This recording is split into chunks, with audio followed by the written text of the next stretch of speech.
지금 우리가 살고 있는 세상은 너무나 빠르게 기계화되어져 가고 있고 또 디지털화되어져 갑니다. 이런 세상 속에서 오늘 우리가 믿음으로 산다라고 하는 것은, 또 내가 믿음을 가지고 세상을 이기고 산다라고 하는 것은 굉장히 어려운 문제입니다. 우리에게 가장 있어서 나를 믿음으로 살지 못하게, 예수를 믿지만 믿음으로 살지 못하게 하는 개인주의 신앙과 소비주의 신앙이라고 하는 두 가지 신앙의 요소가 우리에게 있습니다.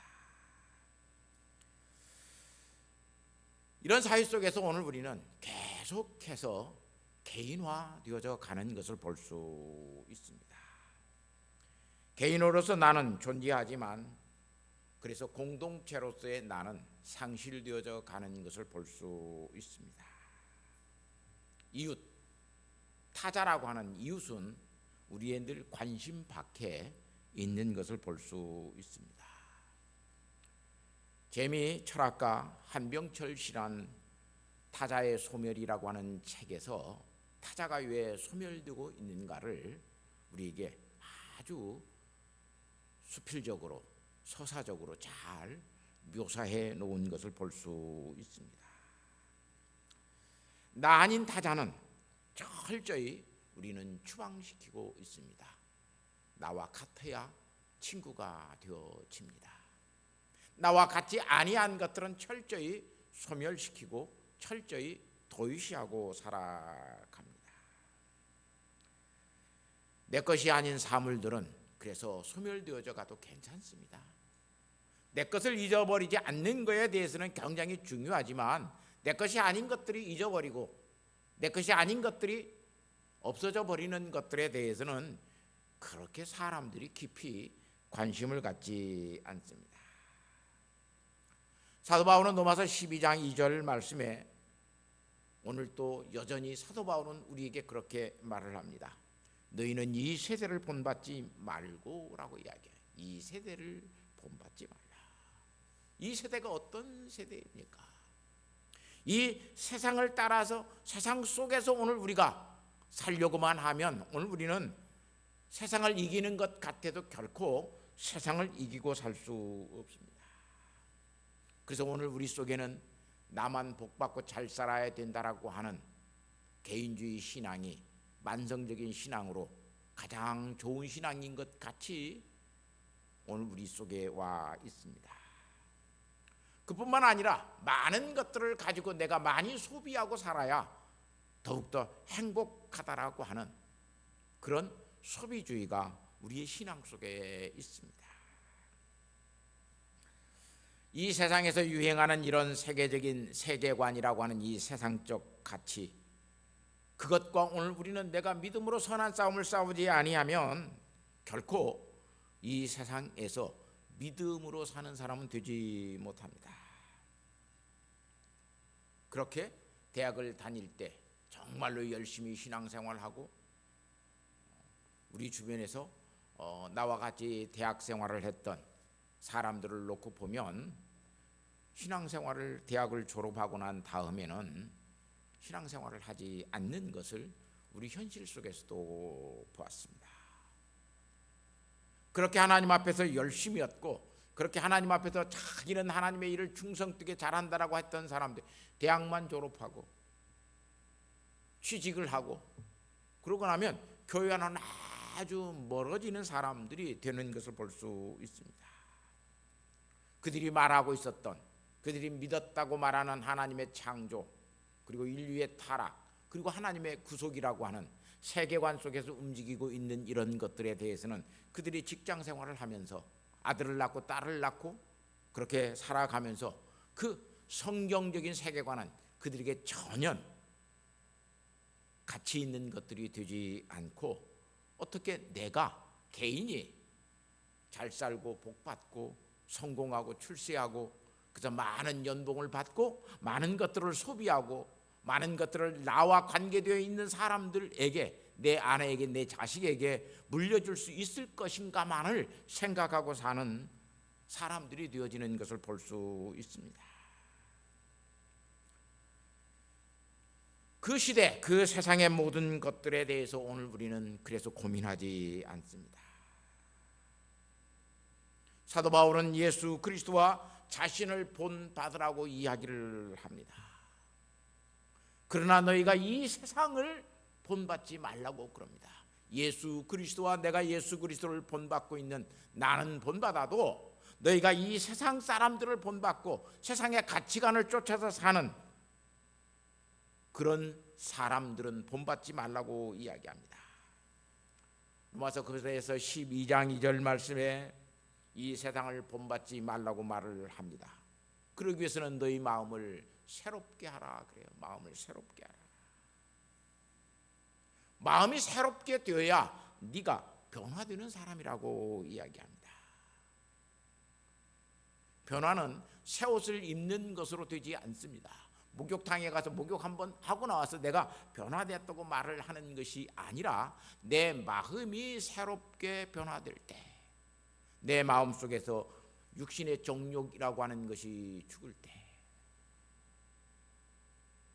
내 마음이 새로워지는 것입니다.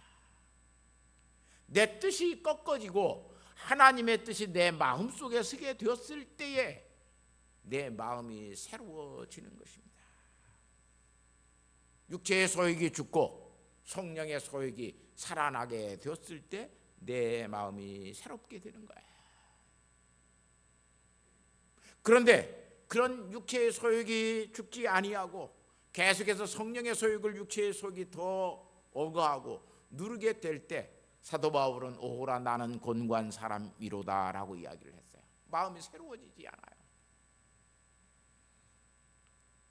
마음이 새롭게 되어야만 하나님의 선하시고 기뻐하시고 온전하신 뜻이 무엇인지를 오늘 우리는 분별하고 살아갈 수 있어요. 그 분별하고 살아가게 되었을 때 신앙이라고 하는 것은 이해를 통한 삶이 오늘 우리에게 사라지게 되고 그 생활을 누려가게 되는 것을 볼 수 있습니다. 이렇게 살아야 로마서 12장 1절 말씀에 너희 몸을 하나님께서 기뻐하시는 거룩한 산 제물로 드리라. 이는 너희가 드릴 영적 예배니라 그래요. 헬라어 성경으로 보면 영적이라고 하는 말이 아니라 가장 합당한 가장 바른 예배가 그런 예배라고 하는 거예요. 우리의 몸을 하나님이 기뻐하시는 거룩한 산 제물로 드릴 때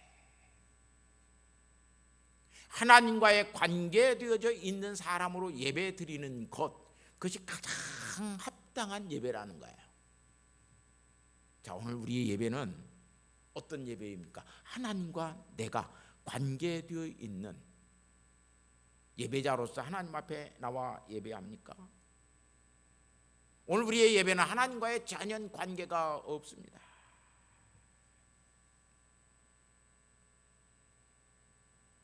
하나님도 내 손으로 주물락주물락 하기 위해서 예수 믿고 교회 다니고 그러는 사람들이 굉장히 많아요.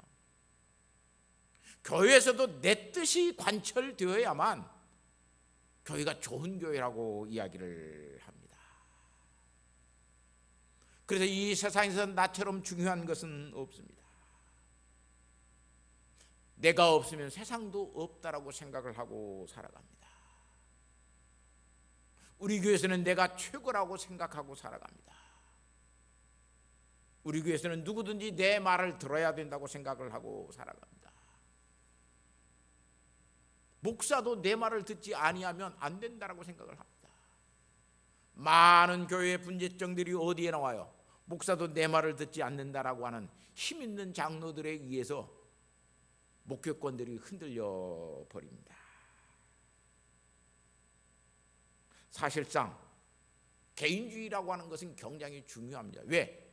내가 없으면 세상도 사실은 없는 겁니다.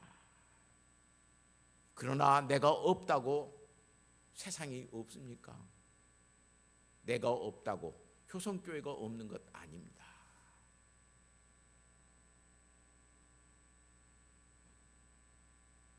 내가 교회를 안 다닌다고 해서 다른 사람들이 다 교회를 안 다니는 것 아닙니다. 내가 없어도 세상은 있습니다. 나라고 하는 의미가 없어져도 세상이라고 하는 의미는 계속해서 또한 있습니다. 이 개인주의적인 것들을 철학적으로 두 가지로 나눕니다. 첫 번째는 표현적 개인주의가 있어요. 이 표현적 개인주의는 사회적 제도에 있어서 개인의 자유를 막고 있는 장애물이라고 하는 것들은 자기 자신의 자유를 위해서 매우 중요한 것이고, 또한 그러한 것들을 소비하는 것은 굉장히 아름다운 것이라고 이야기합니다. 그래서 이 표현적 자유주의는 남에게 피해가 되지 않는다면, 서로가 하위에서 그런 일들이 한다라고 한다면 사회 윤리적이나 도덕 체계에서 그것이 전혀 반대되는, 반하는 일들이 되어진다고 해도 그것을 규제해서는 안 된다라고 하는 거예요. 그래서 요즘 이 표현적 개인주의 때문에 사회의 문화가, 페미니즘의 문화나 이런 것들, 성윤리가 얼마나 타락하는지 몰라요.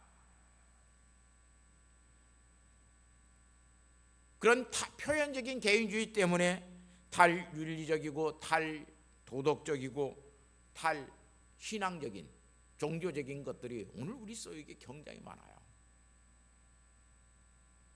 그래서 그것을 규제하면 안 된다라고 그래요.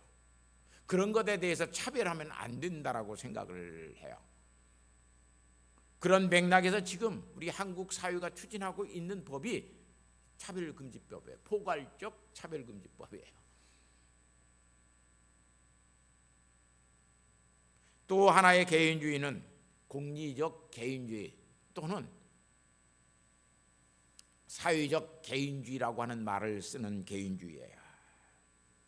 여기서 말하는 이 공리적 또는 사회적이라고 하는 말은 공산주의라고 하는 말은 아니에요. 공리주의적 이 개인주의는 어쩌면 자본주의와 민주주의라는 세계를 꽃피우게 한 아주 좋은 생각일 수 있습니다. 이 공리주의적 개인주의는 개인의 성취와 성공, 이 모든 것들은 사회적인 선을 위해서 필요한 것이다라고 이야기합니다.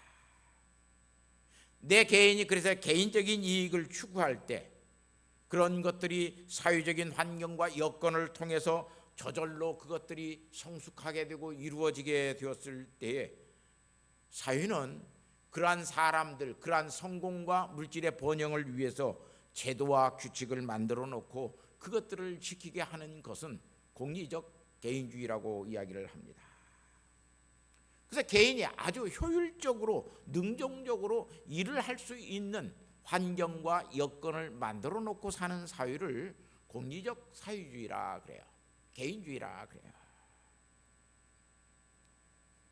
이 공리적 개인주의는 표현적 개인주의, 내가 어떻게 살든지 너에게 피해만 없다면 문제 삼지 마가 표현적 개인주의라고 표현하면, 표현적 개인주의는 네한테 내가 피해가 되지 않는다면 내가 무엇을 하든지 너 문제 삼지 마.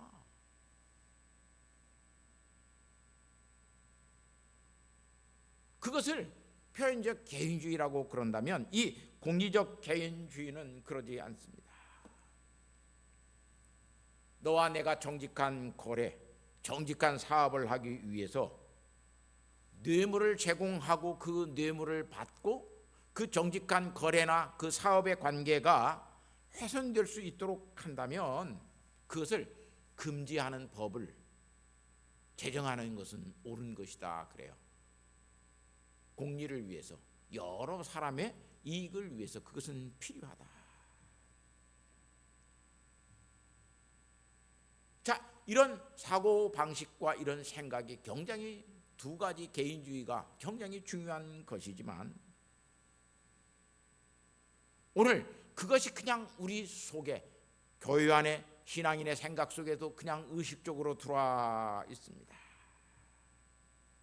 이러한 개인주의적인 신앙이 우리의 신앙 속에서 만연되고 있습니다. 이 신앙은 만성적 불신앙을 우리에게 가져다 주고 표현적 개인주의든지 공리적 개인주의든지 오늘 우리가 놓고 봤을 때는 다 매력적입니다. 그래서 개인주의적인 신앙을 가지고 있는 사람들은 신앙이라고 하는 것은, 믿음이라고 하는 것은 하나님과 나 사이의 개인적인 관계지. 그 개인적인 관계에 누가 감나라 판나라 그러느냐. 그래서 교회의 치리, 교회의 다스림이 별로 중요하지 않습니다. 아마 여기서도 교회에서 여러분들을 치리한다고 그러면 뭐 교회가 효성교회만 교회야? 다른 교회 나가면 되지. 다른 교회로 나가버립니다. 이 개인적인 신앙은 그래서 교회의 다스림이라고 하는 것을 절대로 원하지 않습니다.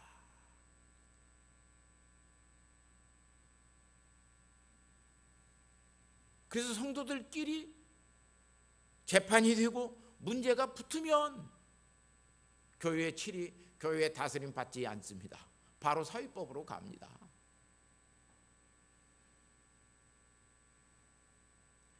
이 개인적인 신학은 자기 멋대로 예수 믿자고 이야기합니다. 또 공유적인 개인주의 신앙을 가지고 살면 너와 나 우리에게 피해가 주지 않는다면 그렇게 생각하고 그렇게 믿어도 되는 것 아니요. 큰 피해 없잖아. 만일 우리에게 너와 내게 피해가 된다면 성경도 틀렸다라고 이야기합니다. 하나님보다는 그래서 우리라고 하는 것이, 우리의 공적 이익이라고 하는 것이 더 중요하다라고 생각을 하고 살아갑니다. 이렇게 예수 믿는 사람들 교회 안에 많습니다. 하나님의 영광보다는 자기 자신들의 영광이 더 크다고 생각합니다. 이렇게 개인주의적인 신앙, 공리주의적 신앙이든지 표현적 개인주의든지 이 개인주의적인 신앙을 가지고 있는 사람들은 몇 가지 중요한 원리를 신앙생활에서 대입하고 그것을 도입하고 살아갑니다. 첫 번째는 이 우주에서 가장 중요한 것은 나라고 하는 실제다. 내가 가장 중요한 거예요. 이 우주의 중심은, 이 우주에서 가장 중요한 삶은 내가 사는 것이다. 내가 사는 것이다. 내가 최고다라고 하는 거죠. 내가 최고다. 두 번째는 자기 자신의 목적이 수단을 정당화한다는 거예요. 내 목적이 옳다면 수단은 어떤 것을 하든지 이 목적을 이루어가는 일에 목적을 이루면 되는 거예요. 그래서 내가 진실을 말함으로써 내가 만일 패배자가 된다면 진실을 말하지 않아도 된다라고 생각을 해요. 내가 어떤 사실에 대해서 사실대로 말을 하게 되었을 때 그것이 불이익을 당하게 된다면 거짓말을 해도 괜찮다라고 생각을 해요. 사실상 이건 신앙적인 생각이 아니에요. 우리는 그러한 신앙적 사고방식에 굉장히 매몰되어 있어요. 그래서 아주 그냥 거짓말을 아주 그냥 잘해요. 자기 자신의 어떤 이익과 목적, 남을 비방하고 그 위해서 자기의 이익을 도모하기 위해서는 그냥 한순간에 그냥 거짓말을 하고 인신모욕을 할 때가 굉장히 많이 있어요. 세 번째는 도덕적 양심은 사실을 이야기하는 것이 아니라 내 목적을 이루어가는 내 마음이다 그래요. 우리에게 있는 도덕적 양심이라고 하는 것은 사실을 말하는 것이 아니라 내가 원하고 내가 추구하고 내가 만들어내고자 하는 그것을 이루어가는 내 마음이 도덕적 양심이다 그래요. 네 번째는 나의 권리는 자아실현과 행동의 자유라고 이야기를 합니다. 나의 권리는 나의 자아실현, 내가 꿈꾸고 원하고 내가 바라는 것들을 실현시키는 것일 뿐만 아니라 그 일을 하기 위해서 내가 행동하는 자유여야 한다. 다섯 번째, 나의 가치는 성과, 성공이 결정한다. 우리 속에 이거 자리 잡고 있어요. 나라고 하는 사람이 내가 성과가 있고 가치 있는 사람이 되려면 내가 성공해야 된다. 그래서 돈을 많이 버는 사람이 되는 것이 중요하고 높은 지위에 올라가는 것이 중요하고 신앙의 인격이라고 하는 것은 성공과 어떤 물질적인 가치 그것보다는 항상 하위의 개념이에요. 이렇게 개인주의는 우리 속에 있는 만성적 불신앙을 아주 조장시키고 그 만성적 불신앙을 가지고 살아가게 만듭니다. 이런 개인주의는 우리에게 두 번째 소비주의 성향의 신앙을 부추깁니다.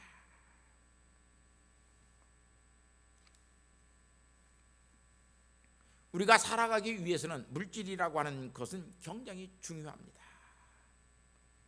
물질과 에너지를 소비하는 것 분명히 우리에게 중요한 문제입니다. 그런데 소비를 위한 소비주의가 되어서는 결코 안 됩니다. 예수님은 오늘 우리에게 일용할 양식을 위하여 기도하라고 그랬습니다. 넘치는 양식이 아니라 일용할 양식을 위해서 기도하라. 사실상 이 소비주의 신앙은 어떤 의미에서 보면 개인주의 신앙보다 더 심각한 문제들을 오늘 우리에게 가져다 주고 있습니다. 왜냐하면 소비를 절대화하기 때문에 그래요. 돈을 왜 버느냐? 왜 돈을 많이 벌려고 그러느냐? 많이 소비하는 사람이 성공한 사람이라고 생각하기 때문에 그래요. 연봉이 많은 사람이 성공한 사람이고 연봉이 적은 사람은 별 볼 일 없는 사람이에요. 더 많이 소비할수록 더 많은 나의 욕구를 채울 수 있기 때문에 더 많은 것들을 원하고 더 많이 벌어서 더 많은 것들을 소비하려고 그래요. 그래서 만족이 없어요. 이런 소비주의 신앙을 가지게 되면 돈이 힘이 되어져 버려요. 돈이 성공의 기준이 되어져 버려요.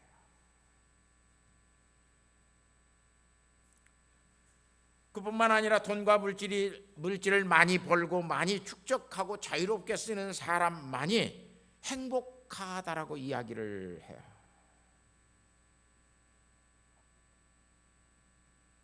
세 번째는 아주 자기 자신의 욕구를 충족하는데 방해가 되는 것들은 가차없이 버려버립니다.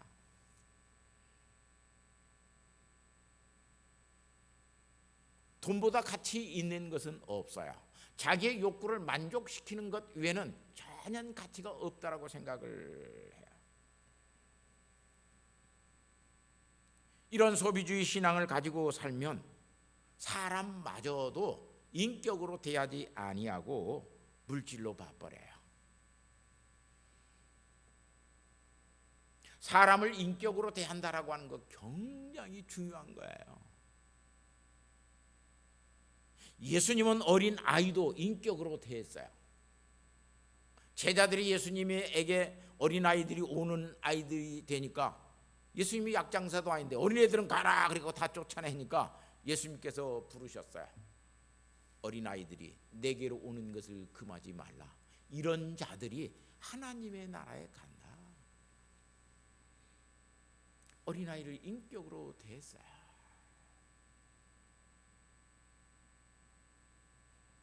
그런데 오늘 우리는 모든 사람들을 인격으로 대하지 아니하고 물격으로 대하고 그냥 소비의 성향으로 대해요. 그래서 교회에도 많은 성도가 모이는 교회가 좋은 거예요. 왜? 소비할 것이 많거든요. 정말로 인격적인 사랑, 그 인격적인 신앙을 가지고 성도들이 같이 살아가는 교회를 꿈꾸지 아니에요.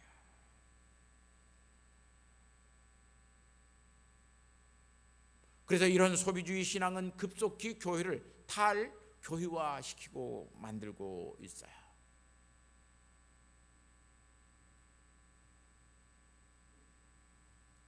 이 소비주의 신앙은 더 이상 필요 없다고 여기면 무엇이든지 다 버려버려요. 이 소비주의 신앙을 갖고 있기 때문에 이제는 우리가 하나님도 필요 없다고 여기는 거예요. 하나님도 버렸어요. 그러니까 교회가, 미국의 교회도 그러고 우리 한국 교회도 그래요. 교회 사회학자들은 이렇게 말을 합니다. 어느 사회든지 3만 불 이상의 소득의 국가가 되면, 유럽이 그랬고 미국도 그랬고, 다 탈교회화 된다는 거예요. 탈교회화 된다. 왜? 하나님을 버렸어요. 돈만 있으면 돼요.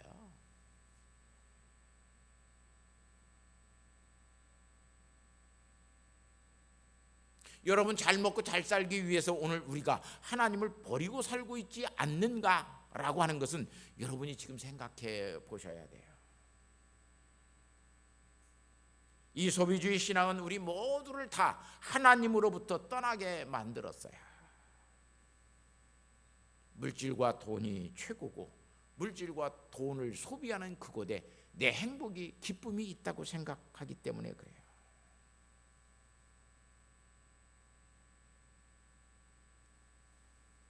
어느 시대건 이런 소비주의 신앙, 이런 개인주의 신앙을 가지고 있지 아니한 사회는 없었습니다. 고대로부터 그런 모든 것들은 다 있었습니다. 그런데 그 퍼센티지가, 비율이 얼마가 되느냐에 따라서 교회가 건강해지고 건강하지 않고 하는 것이 그 비율 속에 있어요.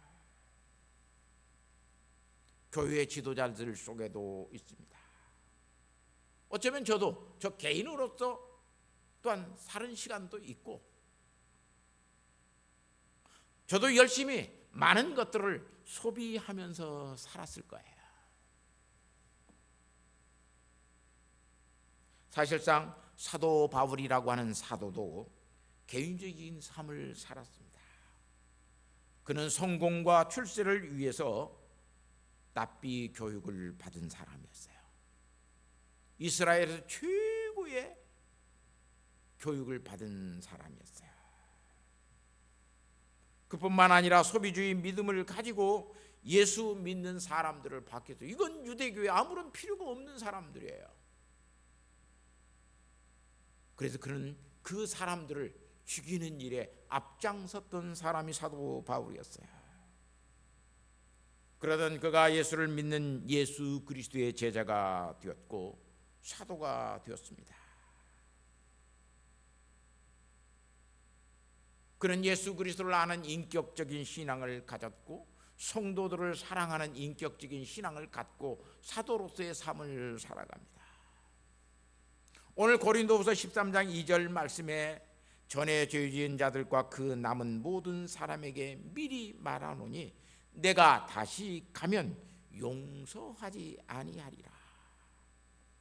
이제는 내가 너희에게 믿음의 치리를 하겠다는 거예요. 개인주의 신앙과 소비주의 신앙을 가지고 있는 너희를 내가 용서하지 않겠다. 자기 자신의 입장을 분명히 밝히고 있습니다. 왜냐하면 고린도 교회처럼 초대교회 역사에서 가장 만성적인 불신앙을 가지고 신앙생활했던 교회가 없어요. 고린도 교회가 가장 심했어요. 그래서 그들은 개인주의 신앙을 가지고 음행하는 일이 있어도 그냥 눈 감고 갔어요. 아버지의 첩을 자식이 데리고 살아도 그건 뭐 지들이 뭐 좋다고 그러는데 굳이 그걸 우리가 문제 삼을 필요가 뭐 있나? 극단적인 개인주의 신앙을 가지고 그들은 그렇게 살았어요. 그래서 그런 것들을 치리할 수 없는 교회가 고린도 교회였어요. 그뿐만 아니라 서로의 파당을 만들고 파당들끼리 서로 싸우는 교회가 고린도 교회였어요. 얼마만큼 그들은 소비주의 신앙으로 살았냐면 사도 바울이라고 하는 이 사도의 인격마저도 돈으로 평가했어요. 그래서 사도의 인격을 무시했어요. 고린도후서 10장 10절 말씀에 보면 그의 편지는 무게가 있으나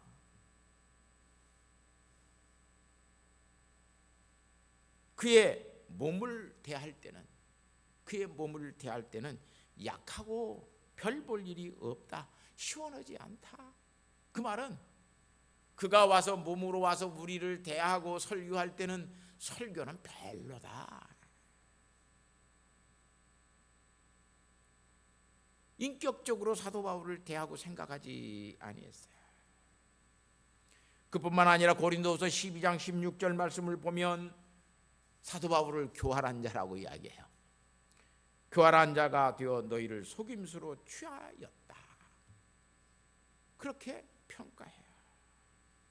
이게 무슨 말이냐면 고린도 성도들에게 사도 바울이 사기를 쳤다라고 표현하는 거예요. 그렇게 사도 바울을 인격적으로 비난해요.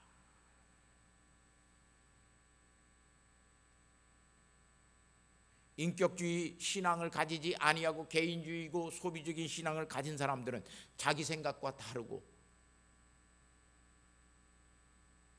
자기의 목적과 다르면 사정없이 남들을 비난하고 욕하고 그리고 폄하해 버려요.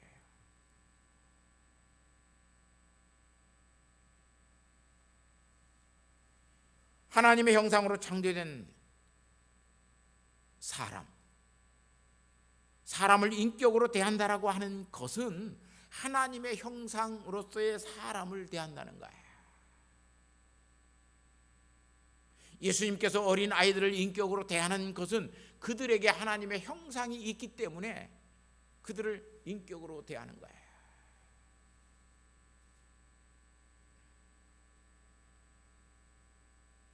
그런 사람들에게 인격적인 신앙을 오늘 우리가 가지고 산다라고 하는 거 얼마나 중요한 일인지 몰라요. 그런데 개인주의 신앙을 가지고 살면 사람을 대상화시킵니다. 사람을 물질화시킵니다. 내 필요와 욕구 충족에 만족시키면 필요하지만 그러지 아니하면 별 볼 일이 없다라고 생각을 합니다. 고린도 교회의 성도들이 자신과 같은 줄 알고 사도 바울을 속임수를 쓰는 사람, 사기를 치는 사람이라고까지 이야기를 했어요. 개인주의적이고 이 소비적인 신앙은 나를 만성적 불신앙의 상태 속에 있게 만듭니다. 이런 사람들은요, 예수를 믿어도 오랫동안 교회를 다녀도 예수 그리스도의 성육신의 신비를 알 수 없습니다. 예수 그리스도의 성육신의 신비를 아는 사람은 인격의 신비를 아는 거예요. 인격의 신비를. 한국 교회가 아주 잘못되게 가르친 것이 뭐냐면 예수 그리스도의 성육신의 신비가 우리에게 인격의 신비로 오지 않고 교리적인 이해로만 믿고 깨닫게 하려고 하는 쪽에서 문제가 많이 생겨요.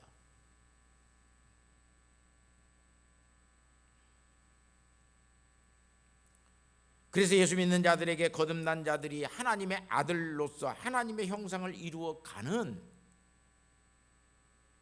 그 신앙의 신비가 우리에게 없는 거예요.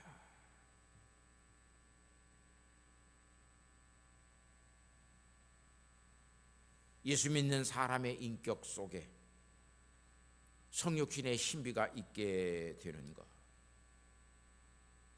그것이 있는가 없는가를 사도 바울은 고린도후서 13장 5절에, 저는 참 이 말씀을 읽을 때마다 마음이 두렵고 떨려요. 왜냐하면 고린도 교회에만 주는 말이 아니라 오늘 저와 여러분에게 주는 사도의 말씀이에요. 하나님의 말씀이에요. 그 뭐라고 써 있어요? 너희는 믿음 안에 있는가? 너희 자신을 시험하고 너희 자신을 확증하라. 너희가 어떤 믿음 안에 있는가 너희 자신을 시험해보고, 그리고 너희 자신이 확증하라고 하는 거예요. 확증하라고 하는 거예요. 시험과 확증을 통해서 사도들이 버림받지 아니했다라고 하는 것을 여기 말하고 있어요. 너희 안에 그리스도가 계시지 아니하면 너희는 버리운 자다. 그리스도가 우리 안에 어떻게 와 계셔요? 여러분 안에, 여러분의 마음 속에, 여러분의 생각 속에 그리스도가 지금 계셔요.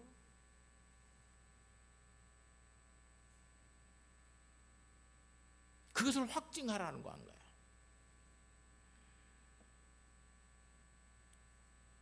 고린도후서 13장 7절 말씀에 오직 우리는 사도들은 버림받은 자 같을지라도 너희는 선을 행하게 하고자 함이라.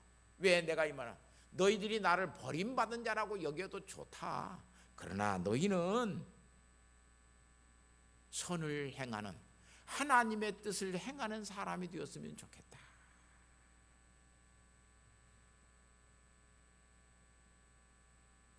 너희가 정말로 인격적인 신앙을 가지고 하나님 앞에 살아가는 사람이 되었으면 좋겠다라고 하는 사도 바울의 간절한 호소라고 하는 것을 알 수 있어요.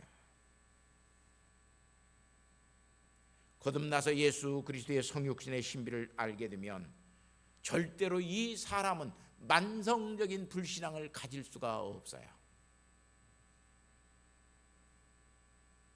그래서 사도 바울은 이 거듭나서 성육신의 신비를 가지고 사는 사람들에게 이렇게 이야기를 합니다. 빌립보서 2장 5절에서 8절 말씀, 성육신의 신비를 사도 바울이 이렇게 설명해요.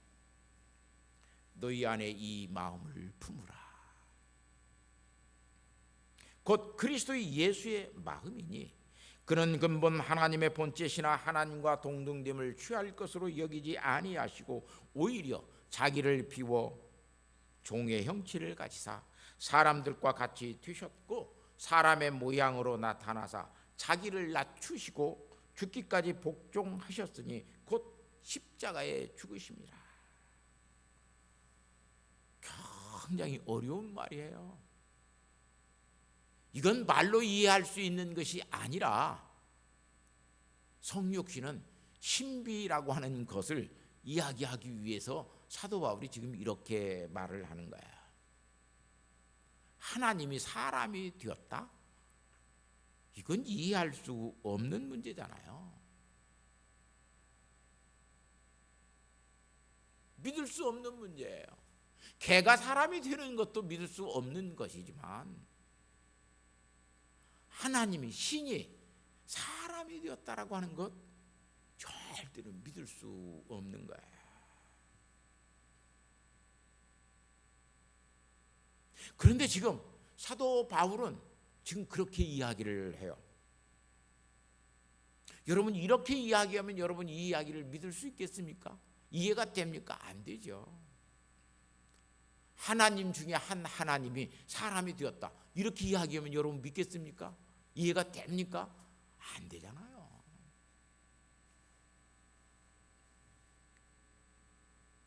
그런데 복잡하고 이해하기 어려운 이 성육신의 신비를 사도 바울이 이렇게 이야기로 진술해요. 왜냐하면 이야기로 진술을 함으로써 우리에게 성육신의 신비를 깨닫게 되고 만나게 되고 알게 되기 때문에 그래요. 신비를 아는 사람은 그것이 이해가 안 되어도 그것을 알아요. 신비를 깨닫고 안 사람은 설명하지 아니해도 그것을 알아요.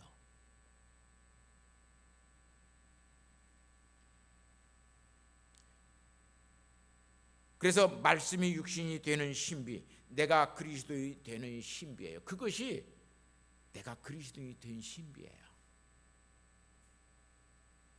내 속에 그리스도가 와서 사시는 것을 알지 못하면 성육신의 신비는 절대로 몰라요. 근데 내 속에 그리스도가 와서 사시는 그 신비를 알게 되면 성육신의 신비를 알아요.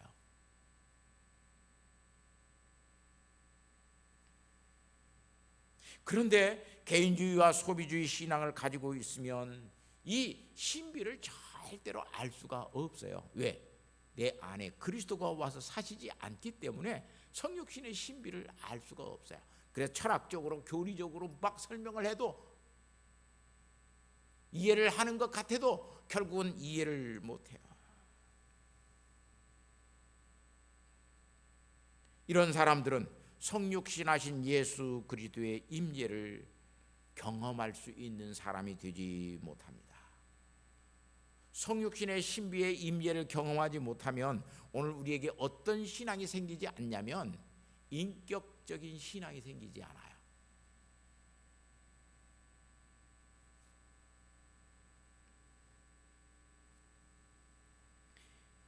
인격적인 신앙을 가진 자에게 동일하게 이해되고 믿어지고 경험되는 것, 그것이 그리스도의 임재예요.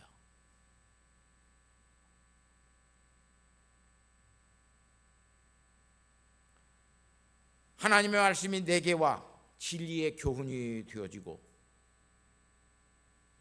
그 말씀이 나로 하여금 육신을 입고 하나님의 말씀이 되어져서 살도록 만드는 그 감동과 그 공감을 내 속에서 이루어가게 만들어요.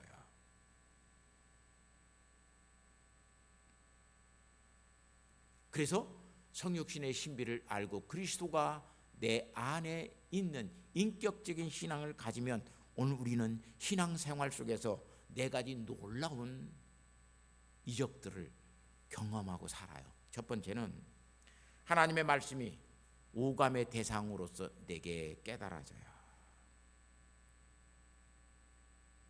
오감이 뭐예요? 시각, 촉각, 청각, 미각, 후각, 이런 5가지의 사람에게 있는 이 감각이 있어요. 그걸 오감이라고 그래요. 나의 모든 감각을 통해서 하나님의 말씀이 내게 깨달아지는 말씀이 되어져요. 그러면 그 하나님의 말씀 속에 있는 그 예수 그리스도의 인격 속에 있는 하나님의 말씀이, 그 말씀은 오늘 우리에게 관념이나 추상으로 오늘 먼저 우리에게 오지요. 생각적으로 먼저 전달이 되죠. 그것이 신비가 되어져서 이해하게 되어져요. 받아들이게 되어져요.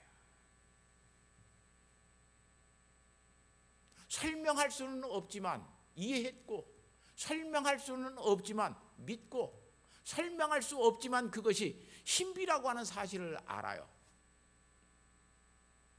이 신앙이 없으면 절대로 예수 믿는 사람이 아니에요. 사실상 이런 사람은 계속해서 교회를 다니면서 의심이 생기는 거예요.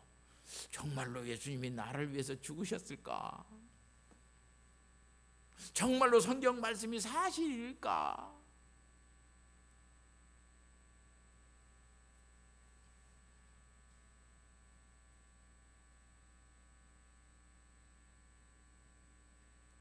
세 번째는 이렇게 오늘 우리에게 신비가 된 명제, 그냥 우리가 쉽게 말하면 교훈적인 진리 또는 교리가 되고 있는 어떤 사실, 그걸 명제라고 할 수 있어요. 그 신비 속에 있는 그 명제가 내 안에서 이야기가 되어져요. 사람은요, 이야기로 소통을 해요. 이야기가 없는 사람은 소통이 안 되는 거예요. 하나님께서도 오늘 우리 사람들과 소통하기 위해서 하나님의 이야기를 성경으로 오늘 우리에게 써서 준 거예요.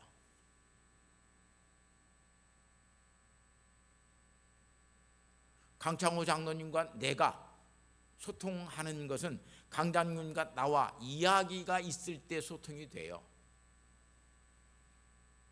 여러분도 마찬가지예요.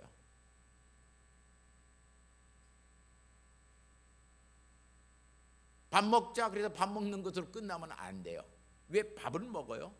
거기에 이야기가 있기 때문에 그래요. 그래서 이야기라고 하는 것은 굉장히 중요해요.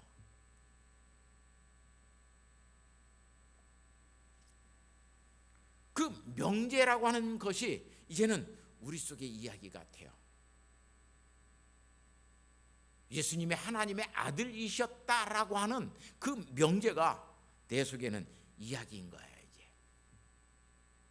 그 하나님의 아들 되신 것을 내가 막 이야기할 수 있어요. 이게 신앙이에요.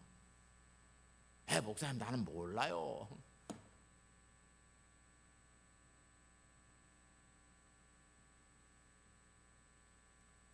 오늘 우리가 이 신앙을 잃어버렸기 때문에 교회는 그냥 다니는 걸로만 생각을 하고 살아요. 그러니까 기독교가 지금 이렇게 문제가 지금 사실상 되는 거예요.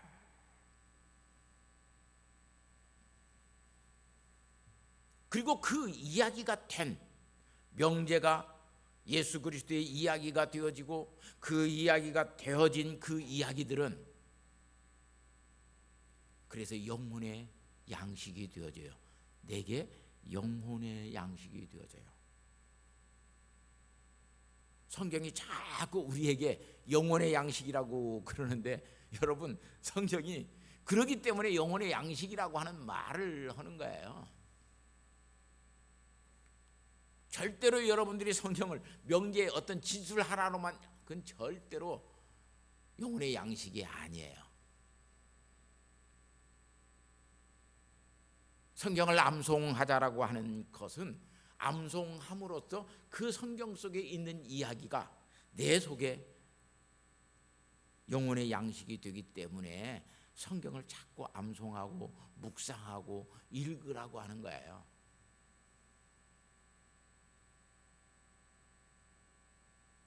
여러분 TV에서 재미있는 연속극 하잖아요.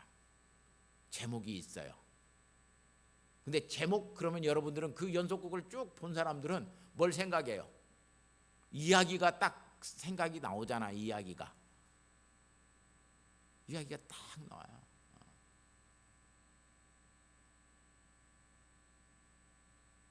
그러니까 여러분 성경의 명제를 딱 생각하면 내 속에 이야기가 없으면 그 이야기는 내 영혼의 양식이 되지 아니했다라고 하는 거예요. 근데 여러분에게는 영혼의 양식이 없는 거예요.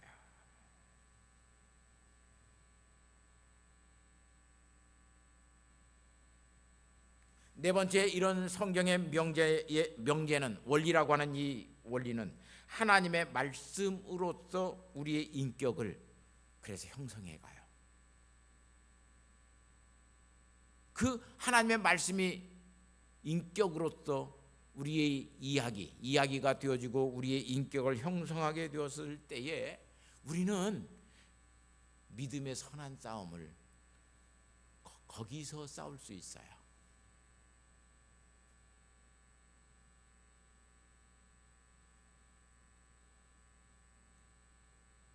그런데 오늘 우리에게 이것이 없으니까 믿음의 선한 싸움을 세상 속에 나가서 싸우지를 못하는 거예요. 하나님의 말씀이 내 속에 육신이 되어지고 하나님의 말씀이 내 안에서 이야기가 되어져서 나의 인격이 되어진 삶이 없기 때문에 안 싸워요. 돈 생기면 좋은 거예요. 내가 그냥 인생적으로 큰 권위가 없고 그러면 즐거운 거예요.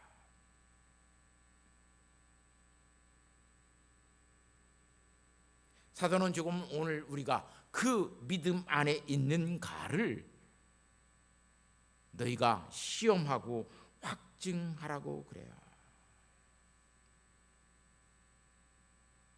하나님의 말씀이 내 안에서 이야기 되어지는 그 인격적인 삶을 살아가지 못하면 오늘 우리는 만성적인 불신앙 속에서 살아가고 있어요.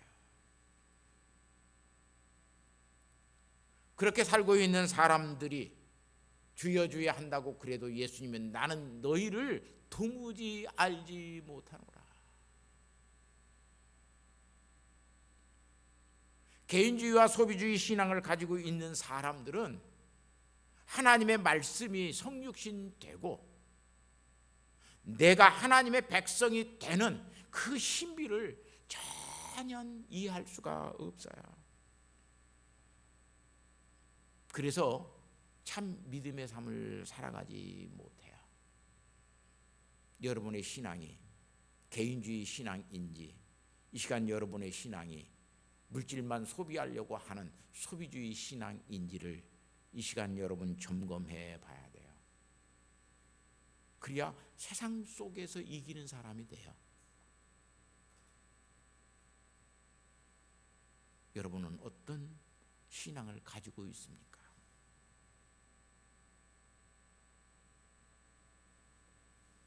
이 시간 오늘 말씀을 통해서 나는 어떤 신앙을 가지고 있는가? 내 속에 하나님이 나의 이야기가 되는 풍성한 경험과 체험과 그 모든 것들을 가지고 내가 세상 속에 나가서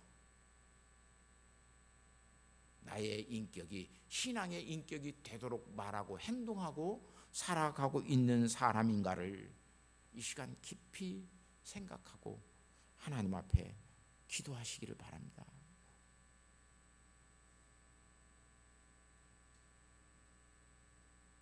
여러분 이 시간 조용히 눈 감고 나는 어떤 신앙을 가지고 있는가?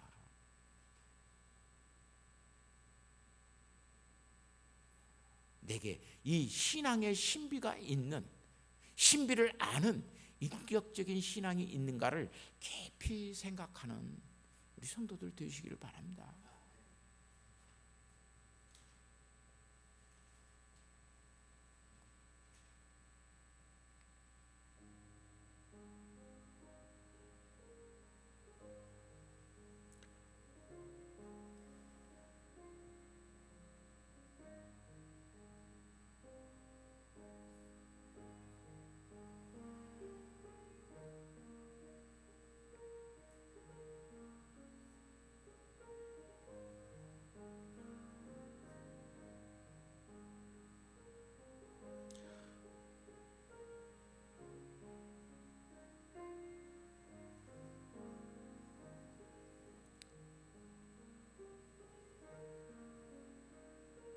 하나님 아버지 감사합니다.